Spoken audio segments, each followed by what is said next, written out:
রাহমাতুল্লাহি ওয়া বারাকাতুহু। আপনারা সবাই ভালো আছেন?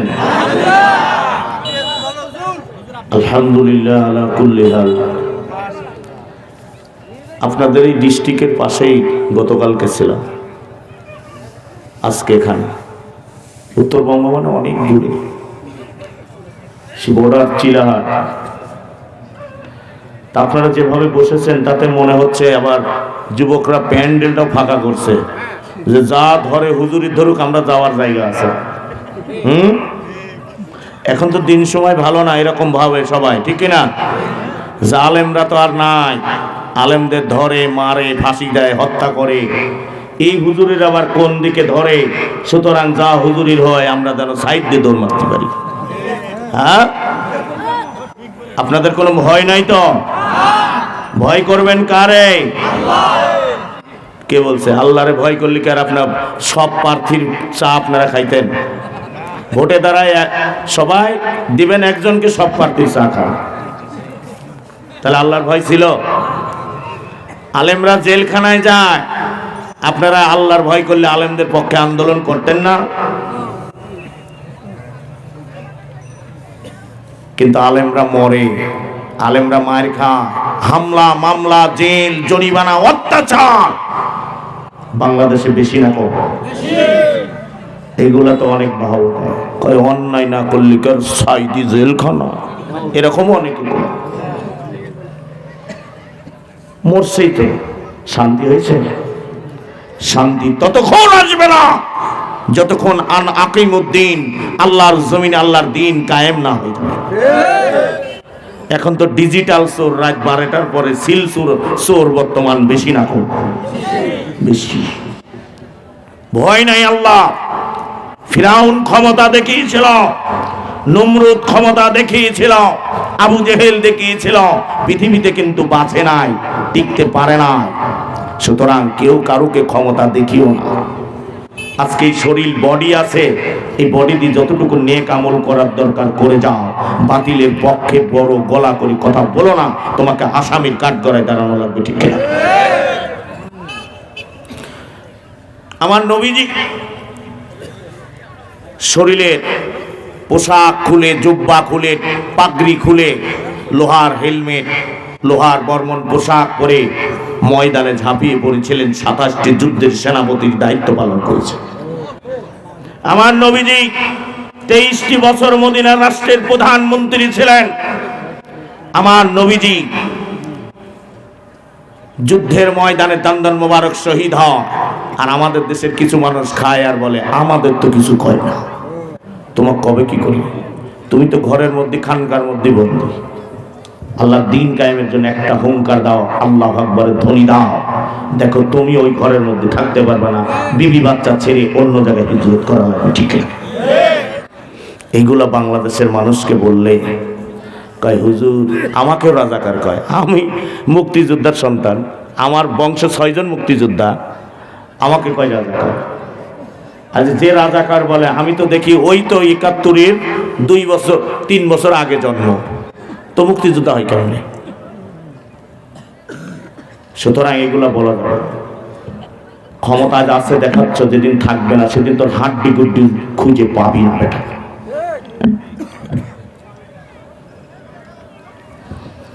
ইন্নাল হামদালিল্লাহ নাহমাদুহু ওয়া নুসাল্লি আলা রাসূলিহিল কারীম। أما بعد فقد قال الله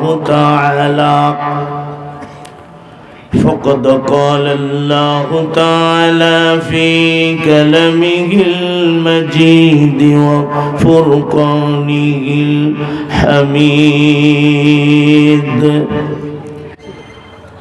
أعوذ بالله من الشيطان الرجيم. بسم الله الرحمن الرحيم. وإذ يمكر بك الذين كفروا ليثبتوك أو يقتلوك أو يخرجوك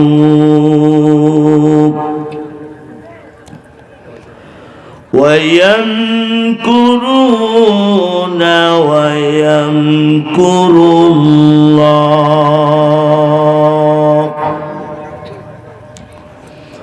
الله خير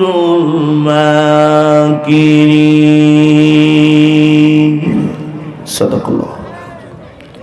وقال تعالى في حبيب شان رسول الله صلى الله عليه وسلم إن الله وملائكته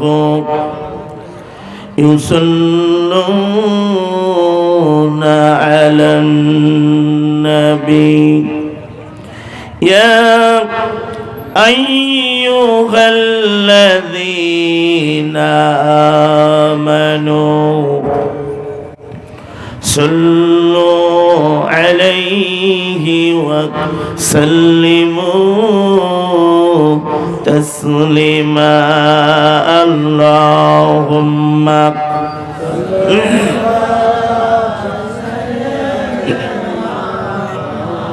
কেউ নাই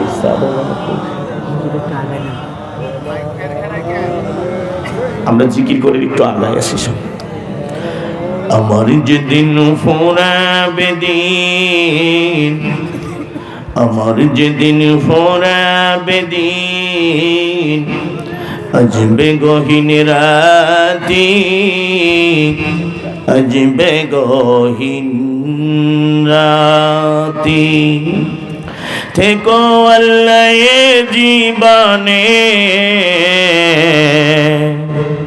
থেকো আল্লাহ জীবনে, হয়ে চির সাথী, আজবে গহীন রাতি। আল্লাহুম্মা হালকা দিলে তো মাইকা লাগো।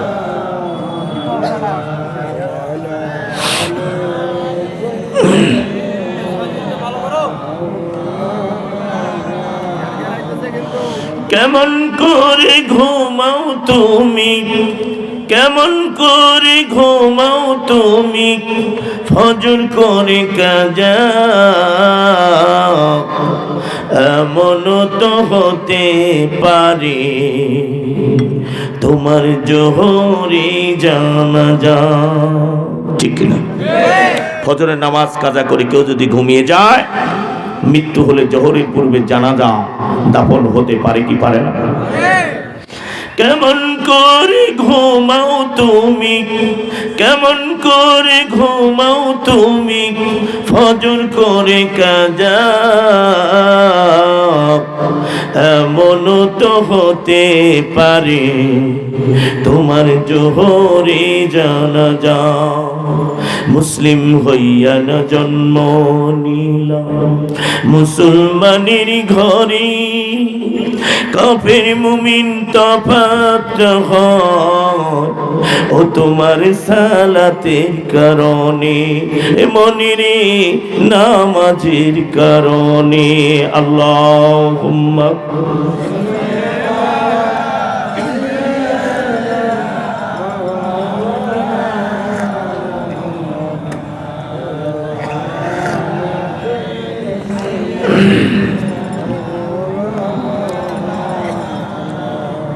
আলহামদুলিল্লাহ।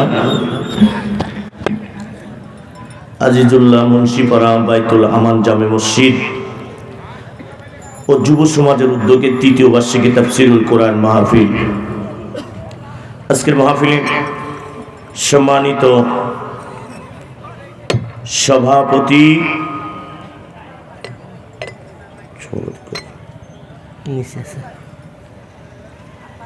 জনাব আলহাজ মাওলানা আব্দুল আজিজ, সাবেক প্রিন্সিপাল, বড় রংপুর কারামতিয়া কামিল মাদ্রাসা, আল্লাহ পাক তার হায়াত এবং সুস্থতা কামনা করে সকল বলুন আমিন।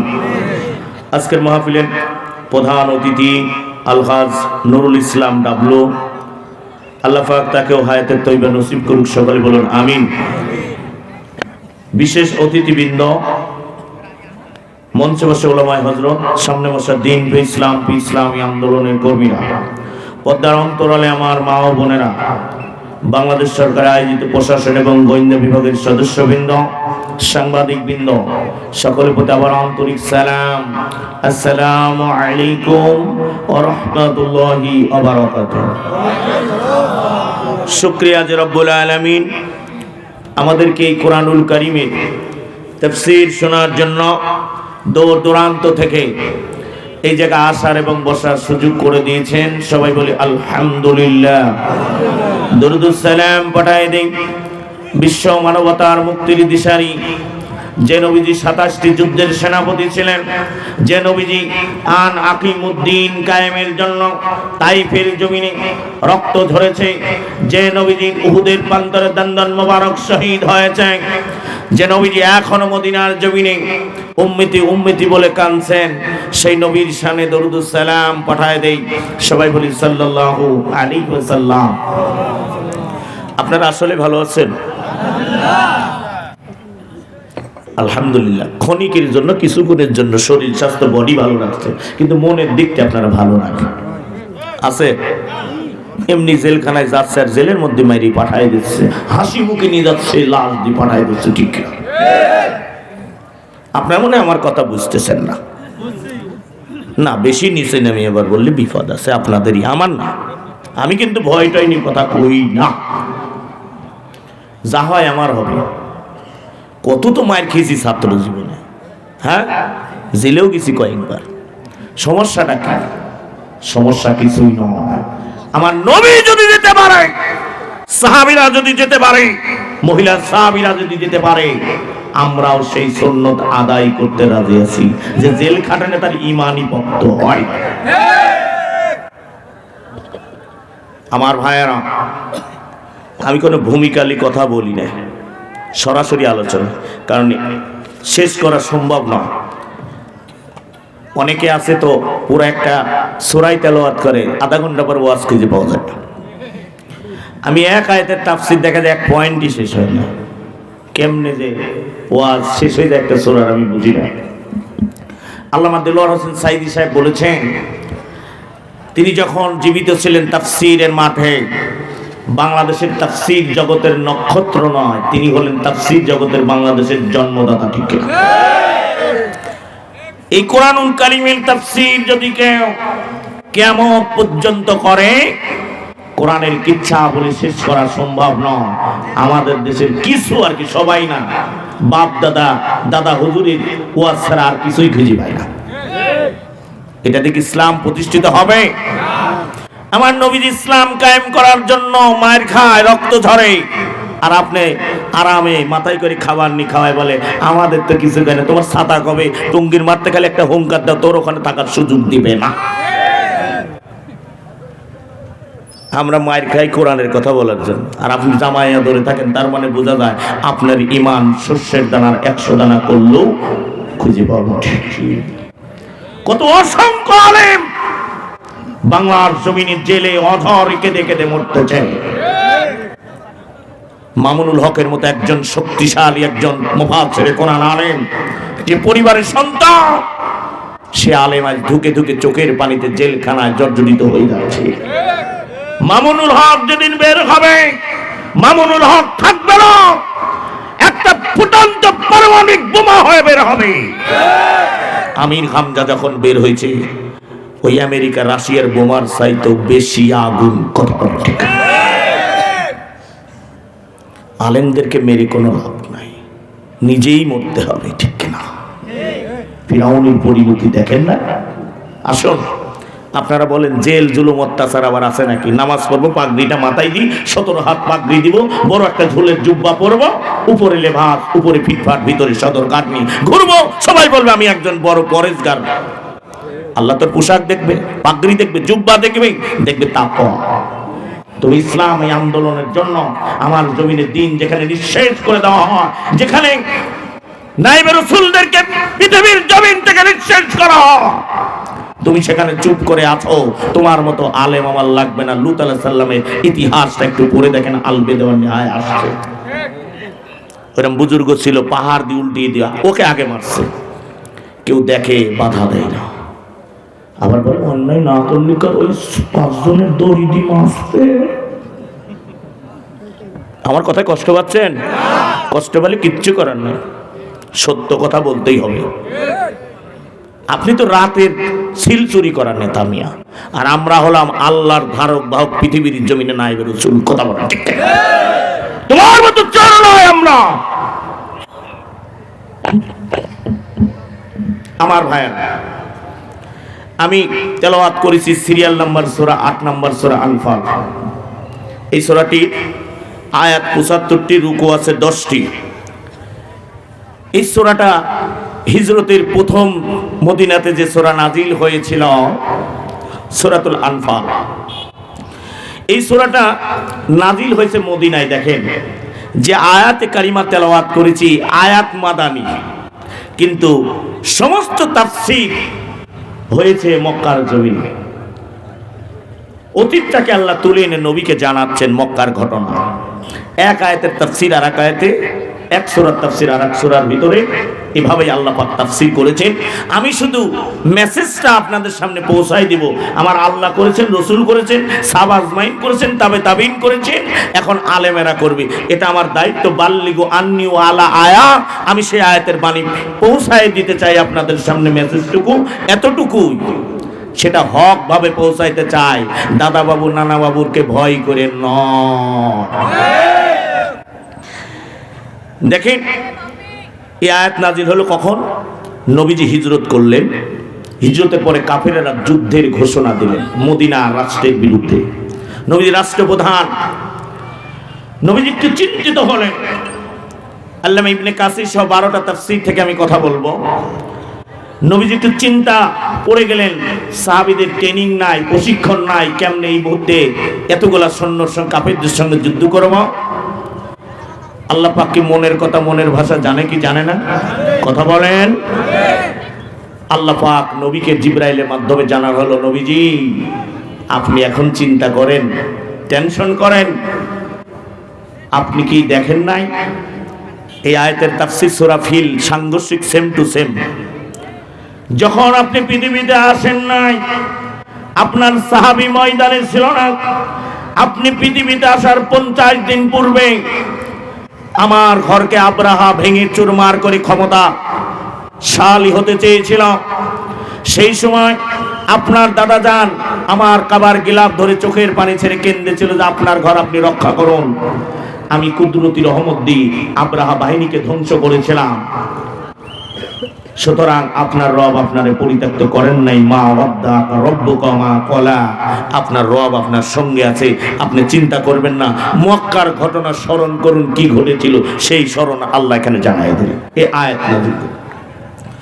وَإِذْ يَمْكُرُ بِكَ الَّذِينَ كَفَرُوا لِيُثْبِتُوكَ أَوْ يَقْتُلُوكَ أَوْ يُخْرِجُوكَ وَيَمْكُرُونَ وَيَمْكُرُ اللَّهُ وَاللَّهُ خَيْرُ الْمَاكِرِينَ।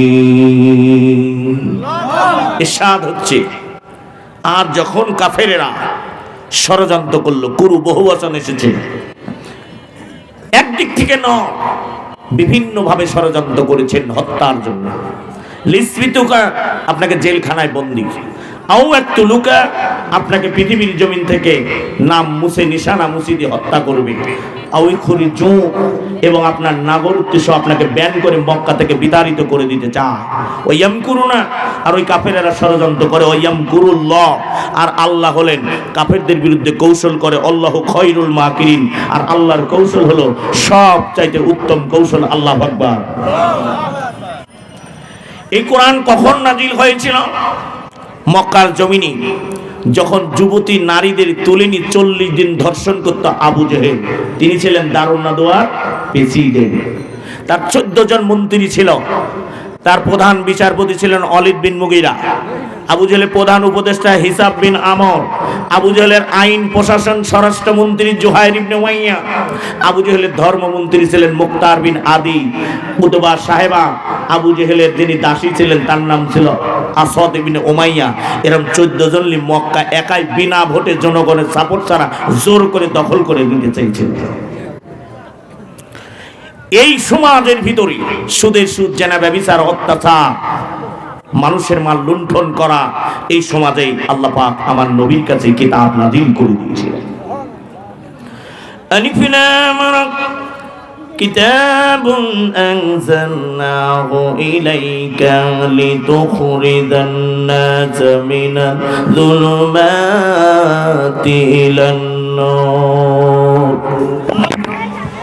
আল্লাহ রাব্বুল আলামিন সূরা ইব্রাহিমের শুরুতেই জানায় দিলেন, আগে নবীজি গা, এই জন্য আপনার প্রতি এই কোরআনুল কারীম নাযিল করে দিলাম যে মানুষগুলি আমি আল্লাহর আইন বাদ দিয়ে অন্য কোন মাবুদের পূজা করে, ওরা দেবদেবীর পূজা করে, গাছ পূজা, মাছ পূজা করে, ওরা হলো জুলমাত, অন্ধকার জগতের ভিতরে রয়েছে।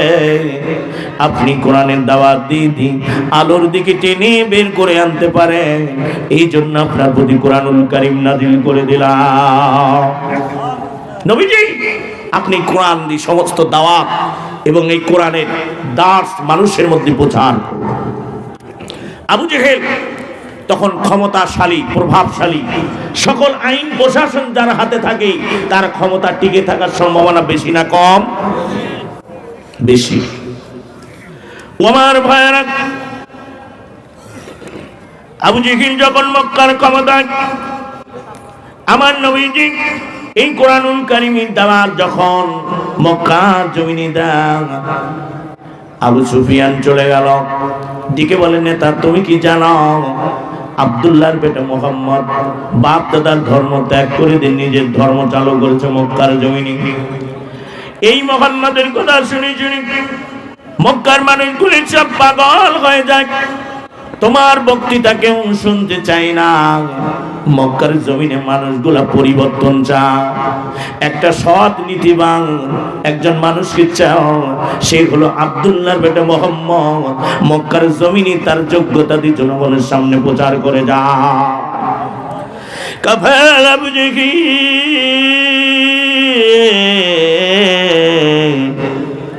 আমার নবীজির কাছে চলে গেলেন।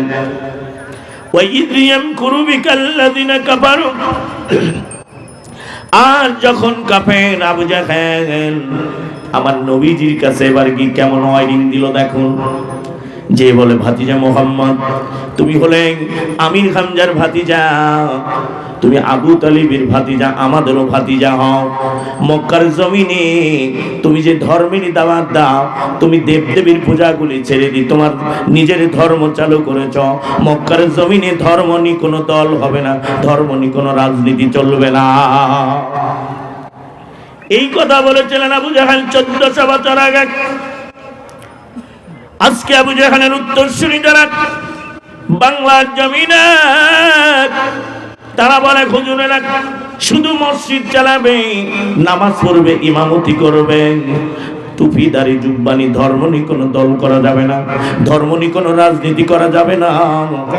এই কথা 1400 বছর আগে আবু জেহেল বলেছিল। এখন এরা বলে আমার কথা নয়, আমার আল্লাহ বললেন ধর্ম নিয়ে রাজনীতি এবং দল করা লাগবে।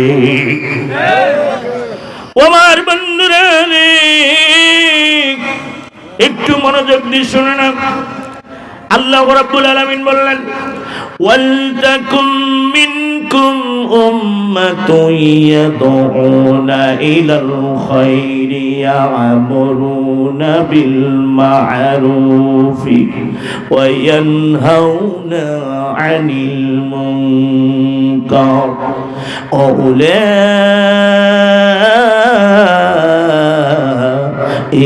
হুমুল মুফলিহুন।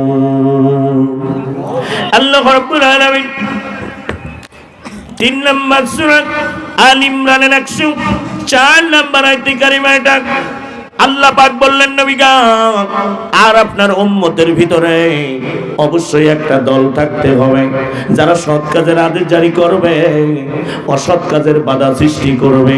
এবং এই দল পূর্বেই যারা করে যাক, বর্তমান ভবিষ্যতে যারা করবে, ওরাই পৃথিবীর জমিনে শ্রেষ্ঠতম সফলতম দল। ওই দলের কাজ হলো সমাজে মদ থাকবে না, রাতের বেলায় ছিল মেরে বাক্স ভরে নেতা হওয়া যাবে না, সুদ থাকবে না, ঘুষ থাকবে না, জনগণের মাল চুরি করা হবে না, লুণ্ঠন করা হবে না, মদের ফ্যাক্টরি থাকবে না।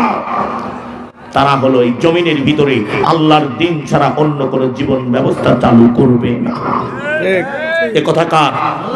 এই আয়াতের দলিল। অন্য কোন দিন আসলে এই আয়াতের তাফসীর শোনাবো ইনশাআল্লাহ। দল কাকে বলে? আল্লাহর নবী দাওয়াত বন্ধ করলেন না। কাফের আবু জাহেল আমার কি বলল, ভাতিজা মুহাম্মদ তুমি তোমার আল্লাহর ইবাদত করো কাবার ভিতরে, তুমি ওখানে নামাজ পড়ো, তোমার খোদাকে তুমি ডাকো, আমরা লাত উজ্জা লাত মানতের পূজা করব, তুমি কিন্তু বাধা দিবা না। ওই জনগণে আমরা রাষ্ট্রীয়ভাবে তোমাকে ইনভেস্ট করা হবে, তুমি মসজিদের ভিতরে ইবাদত করবি ভাতিজা, সমাজের বিচার, সমাজের যত ফয়সালা আমরা সব কিছু করব, তুমি কিন্তু বাধা দিবা না। মসজিদ চালাবে তুমি, আর বাহিরে সমাজ রাষ্ট্র বিচার সমাজে সব আমরা করব, তুমি বাধা দিতে পারবা না। এই কথা 1400 বছর আগে। এখন আবু জেহেলের উত্তরসূরিরাও বলল, মসজিদ চালাবেন হুজুর, নামাজ ঠিকই পড়ব, বাহিরে আমরা চুরি চামারি করে যা করি যাই হই না কেন আপনারা বাধা দিতে পারবেন না। আল্লাহ দিকে বলে নেবে যে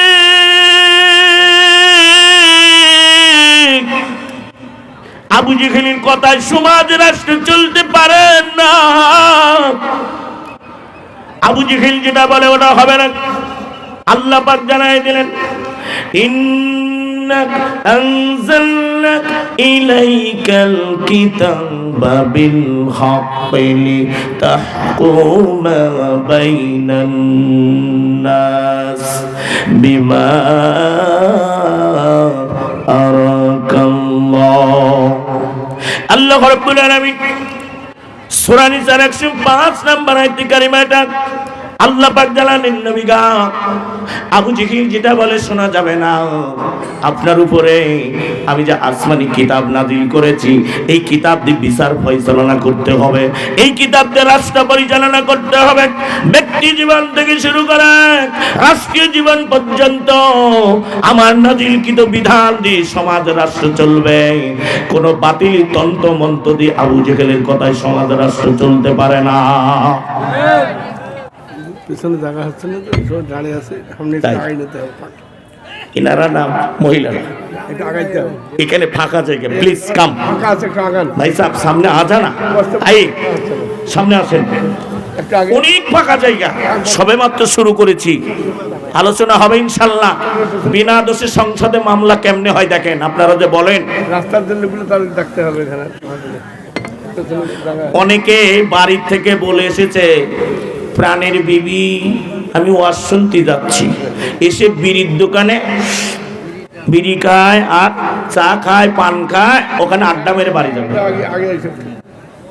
আমাদের যুবকদেরকে আমি ধন্যবাদ জানাই। আমি মুসাফির, কিভাবে তোমাদের দোয়া করব আমি জানি না। তোমরা যে আজকে গানের আসর দাও নাই, তোমরা টকবকে যুবক যেখানে গানের আসর দিবে সেটা করো নাই, তোমরা দিছো ওয়াজের মাহফিল। আমি আল্লাহকে সাক্ষী রেখে বল, আল্লাহ যে যুবকগুলো আজকে কোরআনের মাহফিল, তাফসীরুল কোরআন মাহফিলের ডাক দিয়েছে, এই যুবকদের কাতারে কাল হাসর নাসর আমার সঙ্গে যেন ওদের হয়। আমার ভাইয়েরা, আজকে আমি এমনই একজন মানুষকে পাশে পেয়েছি, আমি ধন্য হয়ে গেছি। আমি যার নাম প্রতিটা মুহূর্তে শুনেছি, আমার ইচ্ছা ছিল না ছাত্র হব, কিন্তু আমি বদরগঞ্জ কামিল মাদ্রাসা চুয়াডাঙ্গা, ওখানে মুহাদ্দিস রুহুল আমিনের ছাত্র, এবং ডক্টর আব্দুল্লাহ জাহাঙ্গীরকে কে চিনে না গোটা পৃথিবী, আমি তার সরাসরি ছাত্র। সুতরাং হুজুরকে আমি পেয়েছি, আমি তার কাছে দোয়া চাই। আমি কি দোয়া দেব? তার জুতা টানার যোগ্যতাও আমার নাই। আমি এখানে বসেছি, উনি আমার পাশে, আমি ভেবে পাচ্ছি না কি কথা বলবো, কিন্তু আমাকে আজকে চিফ গেস্ট করা হয়েছে, আমাকে কোরআনের হক কথা বলতেই হবে। কথা বলেন ঠিক কি? মূর্খ মানুষ কেউ যদি না বোঝে, অনুমতি আছে তো? আমার পাশে যিনি বসে আছেন তিনি অবশ্যই বুঝতে পারবেন আমি কোন কথা বলি। আমার ভুল তিনি ধরে দিবেন, আমি সংশোধন করব ইনশাআল্লাহ।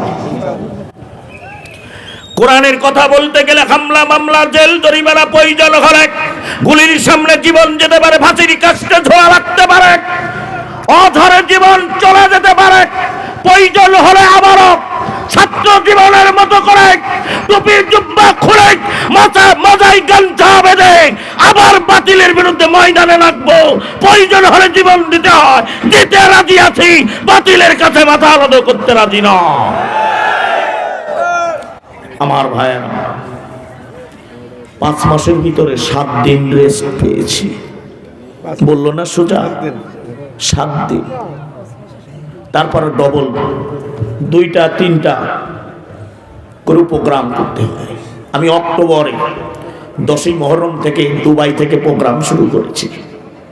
ইন্ডিয়াতে আমি ফুল অক্টোবর, নভেম্বরের 15 তারিখ পর্যন্ত আমি দেশের বাইরে প্রায় 16টা রাজ্যে প্রোগ্রাম করেছি আমি ইন্ডিয়া। সুতরাং শরীরের অবস্থা কেমন হতে পারে, তারপরও আলেমদের একটা রহমত আল্লাহ নাজিল করে, কণ্ঠ এবং সুস্থতা রাত জাগার পরেও আল্লাহ পাক আমাদেরকে ভালো রেখেছে, ঠিক কিনা? কিন্তু তোমরা যারা এই আলেমদের নিয়ে কটূক্তি করো, গালি দাও, ফাসেক কথা বলো, এই আমার মতো আলেম ছাড়া কিন্তু তোমার জানাজা হয় না। আমার মতো আলেম ছাড়া যদি তোমার বিয়ে না পড়াই তো তোমার মায়ের, তুমি পৃথিবীতে জারজ সন্তান হয়ে পৃথিবীতে আসতে। গালি দাও, রাজাকার বলো, যুদ্ধ অপরাধী বলো, বেটা আমার বাপ দাদার এদের স্বাধীন করেছে। আমি গর্ব করে বলতে পারি আমি একজন মুক্তিযোদ্ধার, এই দেশ স্বাধীনতার একজন সন্তান। তুমি কিছুই করো নাই, 71-এ জন্ম নিয়ে ভাব দেখা, ভাব বাদ দাও। কলার ঝাঁকাস বেটা, তোর কলার ঠেকানে যেদিন তোর পাওয়ার থাকবে না, সে তোর হাড্ডি মাংস এক জায়গা করে ফেলে কেউ বাঁচাতে পারে। আমার ভাইরা, আমার বন্ধুরা, একটু মনোযোগ দিয়ে শোনো। এই আয়াতের তাফসীর আমি ভান্ডারিয়াতে 3 দিন করেছিলাম। সাইদি সাহেবের এলাকা ভান্ডারিয়া 3 দিন করেছি। শেষের 7, 8, 9 আর 1 থেকে 6 দিন পর্যন্ত তাফসীর করেছিলেন সাইদি সাহেবের কামিল মাদ্রাসার প্রিন্সিপাল আবু বকর সিদ্দিক। আমি আশ্চর্য হয়ে গেছি যে স্যার প্রথম 6 দিন, শেষের 3 দিন আমাকে কেন দিল? আমি নগণ্য। এই আয়াতের তাফসীর আমি 3 দিন করার পরও শেষ করতে পারি নাই। অথচ আমাদের আলেমদের দ্বারা নায়েবে রাসূল তাফসীর আপনাকে তৈরি করতে হবে। যেটা আমরা পড়েছি ওইটাই আমরা বলে গেলাম। অনেক হাকিকত, অনেক ব্যাখ্যা রয়েছে, শিক্ষা আছে, বহু শিক্ষা, অনেক শিক্ষা রয়েছে। শিক্ষাগুলি আমরা গ্রহণ করি না। এই আপনারা আজকের থেকে একটা ওয়াদা করেন, একটা বই কিনবেন। সারা জীবন তো খালি বই পড়েন, চটি বই করেন মিয়া। নামাজ রোজার হাকিকত বইটা আজকে কিনবেন, 30 টাকা দাম। এই বইটা পড়বেন, নামাজের হাকিকতটাকে, রোজার হাকিকত, ইমানের হাকিকত এবং হজের হাকিকত। এই বইগুলো একটু পড়তে পারবেন আপনারা? আমি নির্দেশ করে গেলাম, নামাজ রোজার হাকিকতটা পড়ুন আর ইমানের হাকিকত। একামতের দিন পড়তে হবে না, ওটা পড়তে গেলে আপনার আবার রক্ত গরম টরম হতে পারে। আমার বন্ধুরা, আমার ভাইরা, আবু জেহেল যখন এই ওয়ার্নিং দিলেন, মক্কার জমিনে ধর্মভিত্তিক রাজনীতি চলবে না, দল করা যাবে না, আমার নবীজি দাওয়াত বন্ধ করলেন না। কারণ নবীজিকে আল্লাহ পাক আদেশ জারি করে দিলেন, ইয়া আইয়ুহার রাসূল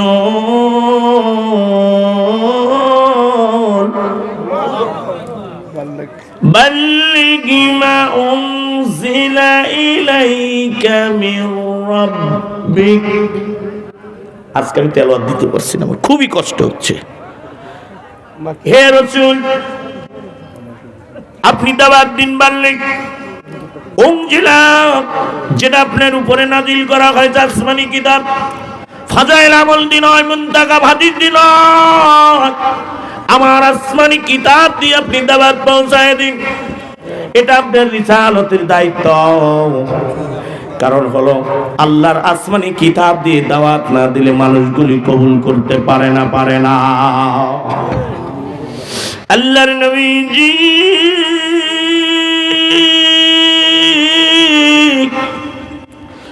যখন কোরআনের দাওয়াত বন্ধ করলেন, না কাফের আবু জাহল আবু সুফিয়ান কি ডেকে এই আবু সুফিয়ানের মোহাম্মদকে আমরা এই দল থেকে ফিরাতে পারলাম না, এত ওয়ার্নিং দিলাম, বাধা দিলাম, মোহাম্মদের দাওয়াত বন্ধ হলো না। মক্কার জমিনের জনগণকে ডাকো, আমি জনগণকে একটু ভয় দেখাবো, কারণ আইন প্রশাসন স্বরাষ্ট্রমন্ত্রী সব আবু জেহেলের হাতে। সবাইকে ডাকো। দারুন নাদুয়ার মোড়ে সিরাত ইবনে হিসাম লেখে, আল বিদা ওয়ান নিহায়ার ভিতরে ইবনে কাসির লেখে, সিরাতুর রাসূল লেখে, সিরাত ইবনে ইসাকের ভিতরে এসেছে। আবু জেহেল যখন বললেন দারুন নাদুয়ার মোড়ে এক জায়গা করো জনগণকে, যখন এক হুমকি ধামকি দিক নেতাকে আর বন্ধ করা যায় না, তখন জনগণকে শাসাতে হয়, ঠিক কিনা? 1400 বছর আগের 1400 বছর পরে খাপের খাপ বাপরে বাপ মিলায় নেন। আবু জেহেল জনগণকে ডেকে বলল, জনগণ তোমরা শুনে নাও, কেউ মোহাম্মদকে যদি তোমরা নেতা মানো, মোহাম্মদের ধর্ম গ্রহণ করো, তাকেই কিন্তু সে হবে আবু তালিব, নয়তো হত্যা করা হবে, নয়তো দেশ থেকে বের করে দেওয়া হবে। ওয়া ইয ইয়ামকুরু বিকাল্লাযিনা কাফারু, আর যখন কাফের আবু জেহেল জনগণের উদ্দেশ্যে ডেকে বলল, মোহাম্মদকে কেউ মানতে পারবে না।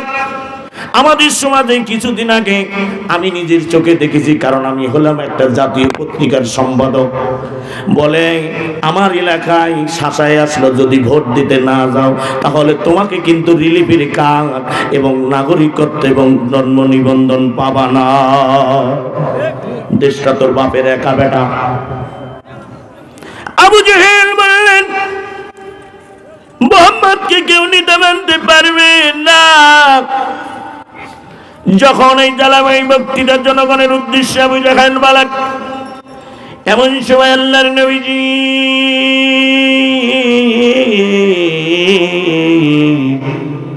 সাফা পাহাড়ে এই কোরআনুল কারীমের তেলাওয়াত শুরু করে দিলেন, সূরা আল মুদ্দাসসির। আল্লাহর নবীজি যখন তেলাওয়াত করেন, কে যেন আবু জেহেলের জনসভার পার্টি বলে লাগ, এ মক্কার জনগণ রে, তোমরা আবু জেহেলের জ্বালাময়ী বক্তৃতা শুনতে চাও, এইদিকে আব্দুল্লাহর বেটা মুহাম্মদ ওই সাফা পাহাড়ে এমন একটা ধর্মের আবৃত্তি করে, কবিতা বলে, এত সুন্দর মজা লাগে, যেটা শুনলে মনটা নরম হয়ে যায়, অন্তরটা শীতল হয়ে যায়। এই কথা শোনার পরে একে একে মানুষগুলো উঠে উঠে নবীজির কাছে ভিড় জমা, নবীজির মধুর সুরে তেলাওয়াত শুনতেছে। ইন্নামাল মুমিনুন আল্লাযীনা ইযা যুকিরাল্লাহু ওয়াজিলাত কুলুবুহুম, নিশ্চয় মুমিনদের সামনে কোরআন তেলাওয়াত করলে এই মনটা নরম হয়ে যায়, প্রশান্তি হয়ে যায়, শান্তি হয়ে যায়। আল্লাহর নবীজি যখন এই কোরআনের তেলাওয়াত করেন, আবু জেহেল বক্তৃতা বন্ধ করে দিলেন, ডেকে বলে, আবু সুফিয়ান রে, আমার জন্য সবার মানুষগুলি কোথায় গেল? বলে, তুমি কি জানো না আব্দুল্লাহর বেটা মুহাম্মদ তার ধর্মের প্রচারটা আবার সাফা পাহাড়ের ওই আড়ালে শুরু করে দিই, জনগণ সবাই যায়, তোমার জ্বালাময়ী বক্তৃতাকে শুনতে চাই না, কারণ তুমি তো জনগণকে ভয় ভীতি দেখা, মুহাম্মদ দেখাই না। কাফের আবু জেহেল সিরাত ইবনে হিসাম লিখি যায় না,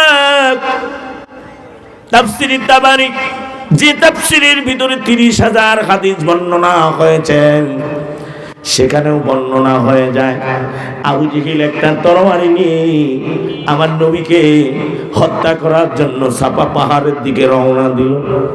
ইয়ামকুরু বিকাল্লাযিনা কাফারু, যখন নবীর দিকে রওনা দেয় মক্কার মানুষগুলি দেখতে পেল রাষ্ট্র ক্ষমতার প্রেসিডেন্ট আবু জেহেল আমাদের দিকে আসতেছে, এই জায়গায় থাকা যাবে না, যা হয় মুহাম্মদের হোক। জনগণ একটু দূরে সরে গেল, সাইড হয়ে গেল। আবু জেহেল আমার নবীজির কাছে চলে যাও।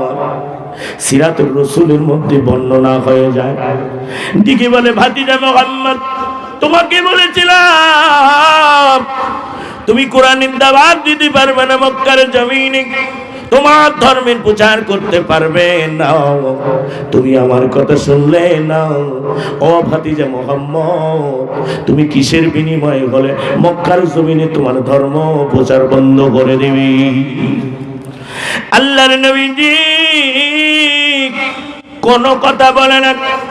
কাফের আবু জেহেল লোক দেখাল, ডেকে বলে ভাতিজা মুহাম্মদ, তুমি যদি চাও আমরা তোমাকে মক্কার প্রেসিডেন্ট বানায় দিতে পারি, তুমি যদি চাও নারী বাড়ি গাড়ি টাকা পয়সা ধন সম্পদ সব কিছু আমরা তোমাকে দিয়ে দিব, নেতৃত্ব দিয়ে দিব, তুমি এর বিনিময় মক্কার জমিনে তোমার ধর্ম প্রচারটা বন্ধ করে দিবে। আল্লাহর নবীজি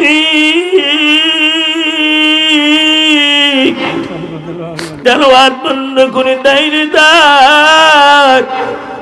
আমার নবীজি দাঁড়িয়ে গেলেন, দিকে বলে চেঁচা গো, আকাশের চন্দ্র সূর্যগুলি যদি আমি মুহাম্মদের ডান হাতের মধ্যে এনে দাও, তবু আমি আল্লাহর কোরআনে দাওয়াত বন্ধ করতে পারবো না। আল্লাহু আকবার। আমার নবীজি দাওয়াত বন্ধ করবে না। আবু জেহেলকে বলে দিলেন। আবু জেহেল ব্যক্তি একটা সিদ্ধান্ত নিয়ে নিলেন, আমার নবী কি ষড়যন্ত্র করবে কিভাবে।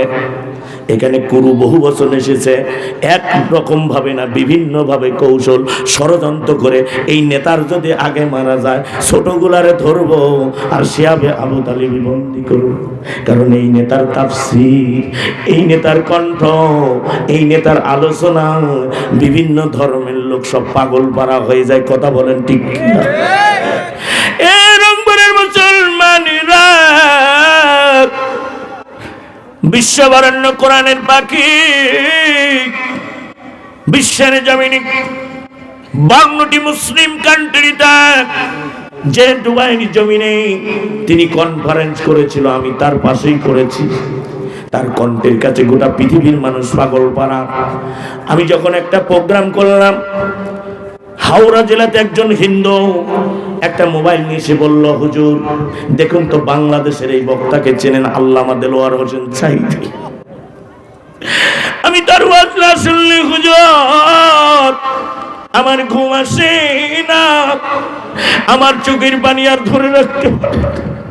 আরে বাংলাদেশের মানুষ রে, তোমরা একটা হীরার টুকরা পেলে বাংলার মানুষ, তোমরা ধরে রাখতে পারলে না, অথচ আমরা চিনলাম না। একই অবস্থায় আবু জেহেলও তাই করলো। আমার নবীকে মারার জন্য যখন ষড়যন্ত্র করলো, পারল না। আবু জেহেল এবার নতুন একটা সিদ্ধান্ত এতে বলল, দেখি মুহাম্মদ যখন আবার কোরআন তেলাওয়াত করবে, আমি পিছন দিক থেকে একটা পাথর নিয়ে মুহাম্মদকে মারবো। মুহাম্মদ মরে যাবে, আমার রাস্তা ক্লিয়ার হয়ে যাবে। কাফের আবু জেহেল তার ভারসাম্যত একটা পাথর উঠালো। এই পাথরটা নিয়ে তাফসীর ইবনে কাসির লেখে, গুটি গুটি পাথরটা নিয়ে গিয়ে আমার নবীজির মাথার উপরে মেরে দিলে। আল্লাহর নবী পাথরের আঘাত কি সাপা পাহাড়া নবীজি পড়া লাগ। আমার এতিম নবীজি যারা বানা ঈমান, যার বাবা গর্ভে থাকা অবস্থায় ইন্তিকাল করে চলে যাও, যে নবীজির মা 6 বছর বয়সে ইন্তেকাল করে চলে গেল, নবীজির মাথাটা ফেটে গেল। ইবনে কাসির লিখে যায় আমার নবীজি পাকড়িতে রক্তগুলো মুছে নাই রে আল্লাহর নবীজি দিকে বলেছেন আমি মুহাম্মদ তুমি মানলা তোমার কি দয়া মায়া হলো না যে মুহাম্মদ রে বাঘের মুখ থেকে বাঁচাইয়া মা আমিনার কোলে দিয়ে দিল এই মুহাম্মদ রে মানলে একটু দয়া হলো না আমার নবীজির রক্ত ঝরে পানির পিপাসা লেগে যায় এমন সময় আমার নবীজি মক্কার মানুষদের কিন্তু হাত বাড়ায় ডাকি দাও মক্কার মানুষেরা তোমরা কি এতিম মুহাম্মদ চিনো না দাও না এক গ্লাস পানি দাও না আমি মুহাম্মদের কলিজাটা একবার ঠান্ডা করে নেই আমার নবীরে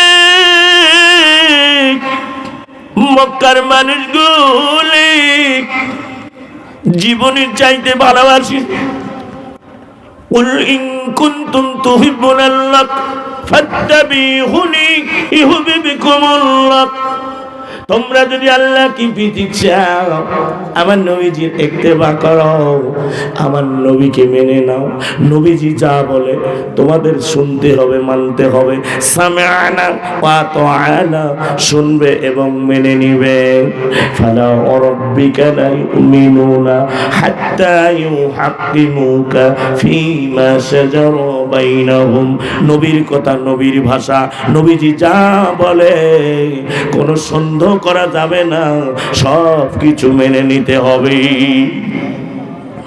মানুষগুলি পানি নিয়ে আবু জেহেল পানি খেতে দেয় না তোর আঘাত দিয়ে ফেলে দাও কেউ যদি মুহাম্মদ পানি দাও তার অবস্থায় এমন হবে দূর থেকে আমির হামজার বিবি চোখের পানি ছেড়ে কান্দে আর ডেকে ও আবু জেহেল রে তুমি কার গায়ে হাত দিয়েছো তুমি জানো না আমির হামজার ভাতিজার গায়ে হাত দিয়েছ আজকে যদি আমির হামজা বাড়িতে থাকতো তুমি এমনি ভাবে মুহাম্মদকে মারতে পারতে না ওই দিন আমির হামজা হরিণ শিকার করার জন্য জঙ্গলে চলে যায় আমির হামজা দূর থেকে একটা হরিণী দেখতে পেলাম দিকে বলে হরিণী রুক যা ওই হরিণটা যখন দাঁড়ায় গেল রে সঙ্গে সঙ্গে আকাশের দিকে মুখ করে আল্লাহকে একটা ডাক দিয়ে দাও আল্লাহ তুমি যদি আমার জবানটা একবার খুলে দিতে আমি আমির হামজারে বলে দিতাম আমির হামজারে একটা হরিণ নয় হাজার হাজার হরিণ তোমার বাড়িতে চলে যাব যাও না আমার নবী রে ওই সাফা পাহাড়ে এক গ্লাস পানি দিয়ে কলিজাটা একবার ঠান্ডা করে দাও না আমার নবী শুধু দুনিয়ার নেতা নয় ওয়ালাল আখিরাতু খায়রুল লাকা মিনাল উলা আমার নবীজি দুনিয়া আখিরাতের নেতা হরিণীর জবান খুলে গেল আমির হামজা বুঝতে পারলেন নিশ্চয় আমার ভাতিজাও মুহাম্মদের কোনো বিপদ হয়েছে নামটা শোনা যায় হরিণীর মুখে ইবনে কাসির বর্ণনা করে যাও ঘোড়াটা ঘোরাইয়া হরিণ শিকার না করে বাড়ির দিকে আমির হামজা এই ঘোড়াটা এত জোরে দৌড় দিয়েছি আমির হামজা ডেকে বলা ঘোড়া কোনদিন এত জোরে দৌড় দিস না আজকে কেন দৌড় দিলি তাফসীরটা ফোটানোর জন্য তাফসীর কারক বয়ান করে যাও ওই ঘোড়াটা মনে মনে ডেকে আমির হামজা রে আমি তোমার জন্য দৌড় দেই নাই আমি দু জাহানের নবীজি মুহাম্মদুর রাসূলুল্লাহ সাল্লাল্লাহু আলাইহি ওয়াসাল্লামের জন্য দৌড় দিয়েছি আল্লাহু আকবার ঘোড়াটা এসে আমির হামজার বিবির কাছে দাঁড়ালাম দিকে বলে বিবিরা আমার ভাতিজা মুহাম্মদ কই রে বলেছি দেখো না মোহাম্মদ যে পাথর মারছে আবু জেহেল, যাও না যাও না, এক গ্লাস পানি দিয়ে মোহাম্মদের কলিজা ঠান্ডা করে দাও। বলে না না না, তরবারিটা দাও না, যে আমার ভাতিজার আঘাত করেছে তার ধর থেকে মাথাটা আলাদা করে দিব। বিবি বলে না, আমির হামজা পানি নিয়ে যখন নবীজির দিকে রওনা দেয়, আবু জেহেল দেখতে পেল কুরাইশ বংশের বড় নেতা আমির হামজা আসতেছে, এই জায়গায় থাকা যাবে না, চলে যান। আমার নবীজি চাচা আমির হামজারে দেখে আর চিল্লায় নবীজি ফুফরায়, আমার নবীজি জি কি বলে চাচা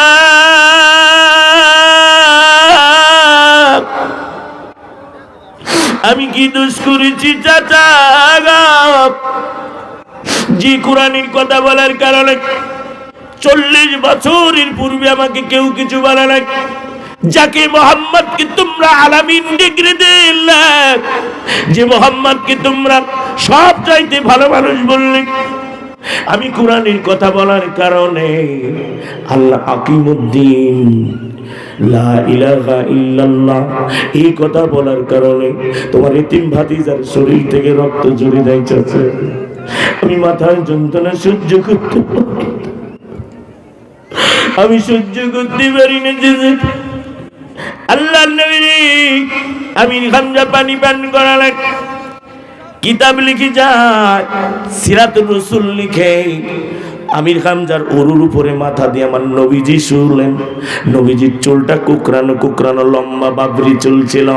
তাফসীর কারক লিখে যায় আমির হামজা আঙ্গুলটা ঢুকিয়ে ঢুকে নবীজি রক্ত লেগে গেছে, যখন খিলেন করে দিতে চায় এমন সময় আমির হামজা ডেকে কয়, ও ভাতিজা মোহাম্মদ তুমি আজকে যা বলবে তাই হবে।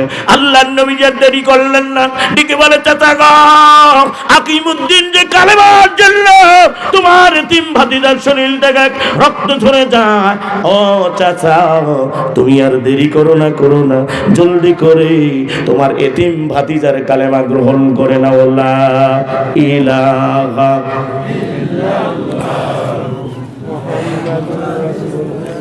লা ইলাহা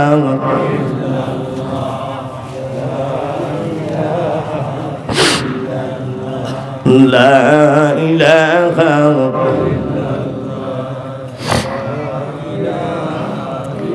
আকাশের তারা গলি, আকাশের তারা গলি, ঝিলিমিলি ঝিলিমিলি জ্বলছে, গাছে গাছে ফুল গলি সৌরভে দুলছে, রাসূল এসেছে, আল্লাহর হাবিব এসেছে, হাবিব এসেছে, রাসূল এসেছে। লা ইলাহা মাইকা লাগতে হবে, এখানে বসে থাকতে হবে, ভাড়া নিচে যতক্ষণ ওয়াজ করতে ততক্ষণ এখানে বসে থাকতে হবে। টানে না তো কষ্ট হচ্ছে, হালকা একটু ঢেলে দেন, আমার কষ্ট হচ্ছে। আরব দেশে কাবার পাশে, আরব দেশে কাবার পাশে, মানবের সেরা মানব এসেছে, হাবিব এসেছে, রাসূল এসেছে, হাবিব এসেছে, আল্লাহর রাসূল এসেছে, রাসূল এসেছে, হাবিব এসেছে। লা ইলাহা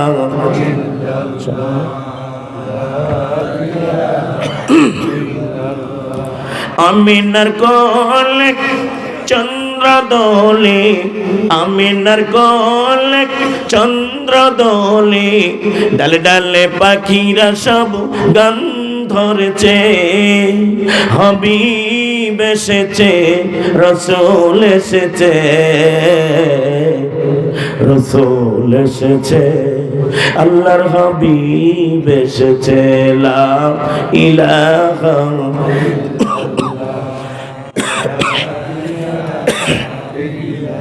লা ইলাহা ইল্লাল্লাহু মুহাম্মাদুর রাসূলুল্লাহ। 4 ভাগের 1 ভাগ দিবা, এত নষ্ট করো কেন? আমার নবীকে। এক নম্বর ষড়যন্ত্র কি বিশ্ব নেতা, আন আকিমুদ্দিন কায়েমের নেতা, গোটা জাহানের নবীদের নেতা। ওমা আরসালনাকা ইল্লা রাহমাতাল লিল আলামিন, রহমত স্বরূপ যে নবীকে নাজিল করেছেন আমার আল্লাহ, কেউ যদি মারতে চায় তাকে কি মারা সম্ভব? নবীকে পাঠিয়েছেন কেন? আরসালা রাসূলাহু বিল হুদা ওয়া দীনিল হক। আরসালা পাঠালাম সত্য মিথ্যাকে পার্থক্য করার জন্য। ওয়াকুল জাআল হক ওয়া জাহাকাল বাতিল ইন্নাল বাতিলা কানা যাহুকা। সত্য সত্যই প্রতিষ্ঠিত করবে আমার নবীজি, মিথ্যুকে পৃথিবীর জমিন থেকে বিলুপ্ত করে দেওয়ার জন্য নবীজি এসেছেন, ঠিক না? কিন্তু আজকে মিথ্যা বেশি কায়েম না সত্য। মিথ্যা মামলায় আলেমদের ফাঁসি দিয়ে মারা হয়, মিথ্যা মামলায় পাখির মতো গুলি করা হয়। অসংখ্য আলেম বাংলার জমিন থেকে পাখির মতো গুলি করে শাপলা চৌধুরী হত্যা করা হয়েছে। কথা বলেন ঠিক? কথা বলতেই হবে, না বললেও মরতে হবে, মরলেও মরতে হবে। একটা সেকেন্ড সিংহের মতো যদি বাঁচো, এবারে দুনিয়া পারে জান্নাত আছে আল্লাহ, ঠিক কিনা? আমার ভাই না কয় কেন গরম কথা বল? আমার নবী কি হুঙ্কার, ওমর কি হুঙ্কার দেন নাই? ইসলাম কবুল করার পরে হযরত ওমর প্রকাশ্যে মক্কার হাতিমি তরবারি উঁচু করে দাঁড়িয়ে বলে, যে আজকে মুহাম্মদ সাল্লাল্লাহু আলাইহি ওয়াসাল্লামের কোরআনের বাধা দিবে, আমি ওমরকে তোমরা চেনো, তার ধর থেকে মাথাটা কিন্তু আলাদা করে দিব। কে বলেছে হুঙ্কার দেওয়া যাবে না? বাতিলের সামনে একটা সেকেন্ড হক কথা বলো। এসছে হাদিসে এসছে 5 জায়গায় সমালোচনা করা জায়েজ আছে। 1 নম্বর জালিম শাসক, ঠিক কিনা হুজুর? 1 নম্বর জালিম শাসক, ওদিকে যেতে চাই না। আমার মূল তাফসীর আমি কুরুর উপরে ওয়াজ করছি। এখন আবু জেহেল যখন মারতে পারে নাই, দেখেন আপনারা মিল খুঁজে পান না মিয়া, খালি শুনবেন ও এসে গাড়ি করে নিয়ে চলে গেল। আমি সব পারি। আবু জেহেল বললেন, নিষ্ঠুর, মনোযোগ দিশন, এই যে একটা শিক্ষণীয় কথা আছে। আপনাকে কমন সেন্স দেন নাই আল্লাহ? ব্রেন কে দিয়েছে? এই ব্রেন দেখি ভাবো না, চিন্তা ভাবনা গবেষণা করো না। তোমাকে যেই বললো যে বাবা ধর ফুলসিরাত পর্যন্ত জান্নাত পর্যন্ত আগে দেশ, অত সোজা না। বুখারীর একটা লম্বা বড় হাদিস এসেছে কিয়ামত সম্পর্কে, সব নবীরাও সুপারিশ করার ক্ষমতা রাখছে না। আছে না নাই স্যার? রহমান, আমি যাচ্ছি না স্যার, আমি তো বল যেটা আমি সংক্ষেপ বলে যাচ্ছি স্যার। এখন আবু জেহেল কাদেরকে ডাকলো দেখেন, যখন প্রকাশ্যে আর নেতার মিছিল মিটিং ধুমকি ধামকি দি, তখন আর ইসলামী দল বন্ধ করা যায় না। তখনই সিদ্ধান্ত আছে গোপন বৈঠকে গুম করে দাও। উদউ ইলা সাবিলি রাব্বিকা বিল হিকমা মাউজাতিল হাসানা, দেখো তোমার প্রভুকে হিকমত এবং কল্যাণের সহিত বেড়ারও কান আছে। কথা বলেন ঠিক কিনা? এই জন্য আবু জেহেল বলল, ও ভাতিজারা রে, ওর কিছু যুবক বাহিনী ছিল, দেখেন এখন ইয়াবা ফেন্সিডিল খায়, পাশা টাসা নাই, এখানে কাটা এখানে পাটা, কলার জায়গায় ধাক্কা মারলি পড়ে যাবি। ঠিক এইরকম কিছু যুবক আবু জেহেলের ডাকা হলো। এর ভিতরে কিছু যুবতী নারী যারা শাপলা চতুর, এই যে শাহবাগের মোড়ে বলল সাইদি সাহেবের ফাঁসি চাই, বলছে কি বলেন? ইমরান লাকি কোথায় গেলেন? যে সংসদে বাংলাদেশে আহারে যে আলেমদের আমি কাছ থেকে সেবা করেছি ছাত্র জীবনে, এই আলেমদের মতো কেউ হতে পারে না, পারে না। যে আলেমেরা সংসদে কোরআন দিক আলোচনা শুরু করতো, কোরআনে দাঁত দিয়া, সেই সংসদে একজন 300 টাকায় বিছানায় বিক্রি হতো। মমতাজের বাচ্চা মমতাজ পা চাটতে চাটতে গোলামি করতে করতে পান দি গান বাজনা শুরু করলো। আল্লাহ বলল দাঁড়া, আমি আল্লাহ ধরিনি, যেদিন ধরবো তোর কাল্লা সাইজ করব। লাথি মেরে বলল তোকে আর সংসদে যেতে দেবো না, তুই তো এবার থেকে গান আরো বাড়াবি। সঙ্গে সঙ্গে লাথি মেরে আল্লাহ তাকে কিক আউট করে দিয়েছে। যে বাংলাদেশের বঙ্গবন্ধু শেখ মুজিবকে হত্যা করা হলো, যারা এই মহান নেতাকে হত্যা করলেন, হত্যা করার পরে সপরিবারে মারলেন, এটা ঠিক করে নাই।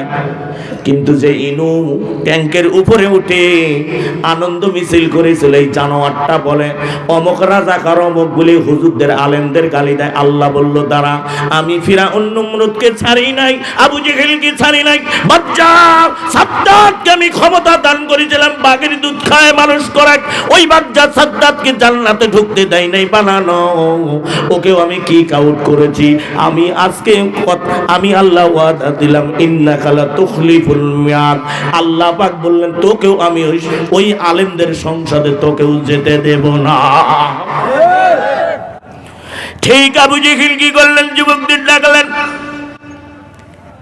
বললেন যুবকেরা শোনো, মুহাম্মদ প্রতিদিন একটি রাস্তা দিয়ে নামাজ পড়তে যায়, ওই রাস্তার মাঝখানে গর্ত খনন করবে, রাতের অন্ধকারে মোহাম্মদ পড়ে যাবে, তোমরা পাথর মারবে, মোহাম্মদ মরে যাবে।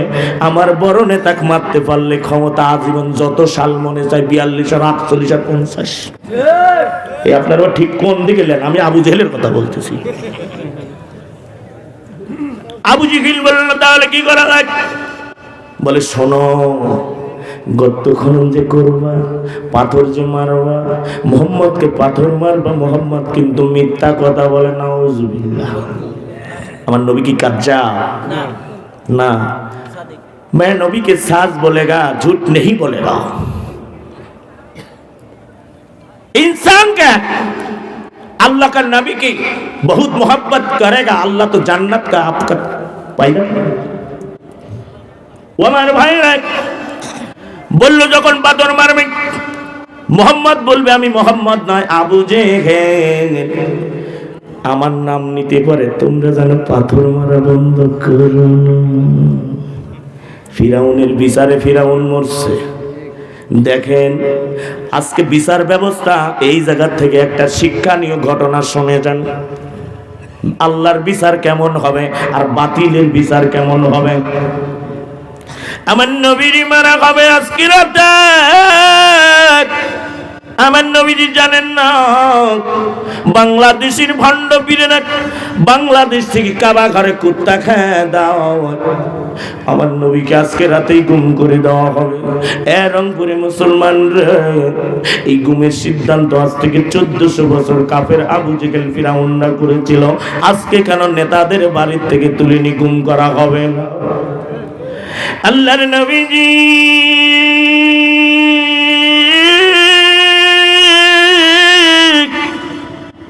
অজু করে যখন না দেয়, কেউ না দেখলে ডাকে কি?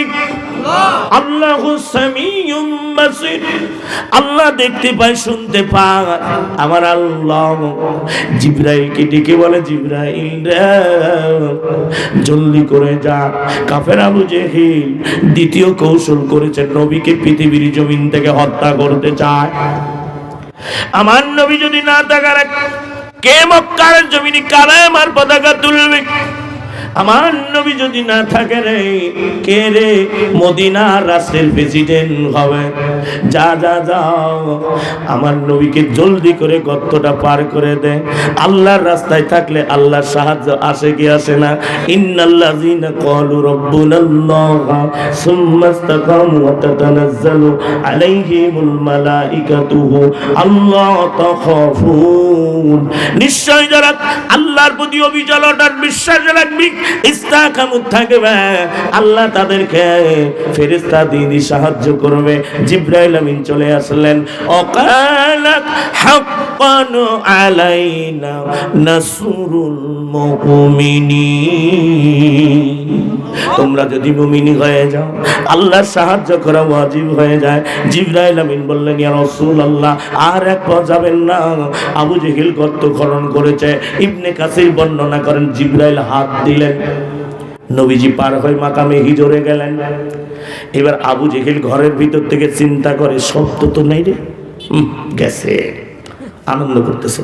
যেদিন কাদের মোল্লা ফাঁসি দেয়, ওই দিন আমি মাহফিল ছিল যশোর, কানে কানে এসে একজন বলে, হুজুর কিছুক্ষণ পরেই শেষ হয়ে গেল। আমার ওয়াজই বন্ধ হয়ে গেছে। আমি ওখানে মনে হচ্ছে স্টকের মতো হয়ে গেছে। একটা মানুষ যাবজ্জীবন দেওয়া আবার নিয়ে এসে মারা হয়, তাহলে ক্ষমতা কোথায়?